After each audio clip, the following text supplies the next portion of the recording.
So what would you do right now in Ukraine if you were the president? Putin uses the N-word. I call it the N-word. He uses the N-word, the nuclear word, all the time.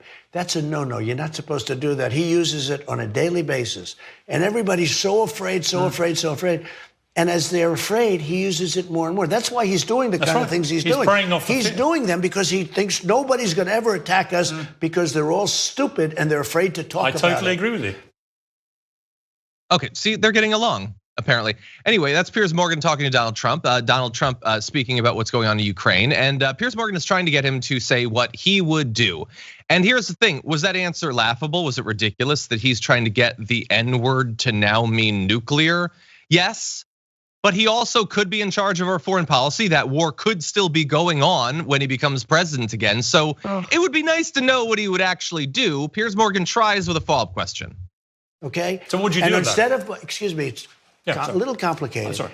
Instead of, kowtowing, instead of Biden saying, "Oh, he's got nuclear weapons," he keeps saying he's got we have better weapons. We have the greatest submarine power in history. So what would you say and do? I would say we have far more than you do, far more powerful than you, and you can't use that word ever again. You cannot use the nuclear word ever again.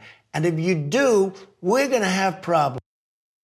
Now, look, when Donald Trump acts literally like a 3-year-old that's just discovered what politics is, that can be funny or whatever. He is, of course, talking about nuclear brinksmanship with Vladimir Putin. And the weird obsession with you're not gonna use the word is so bizarre.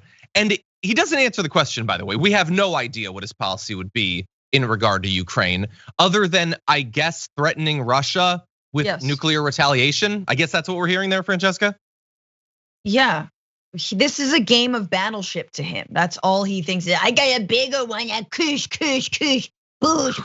Like he thinks they're in a sandbox. That's where his mind is at, and that's where he's at. And it's so funny because this whole time I've been thinking, man, maybe, and this is what Trump will have you think, right? That Putin would never do this if he were president. Obviously, that's BS. He would have invaded Ukraine even earlier and even worse, and the US would have done nothing.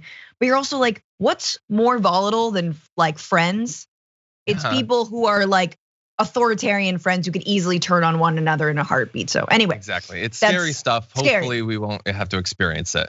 But as of right now, Biden, he's not doing what's necessary to stop that guy from getting reelected.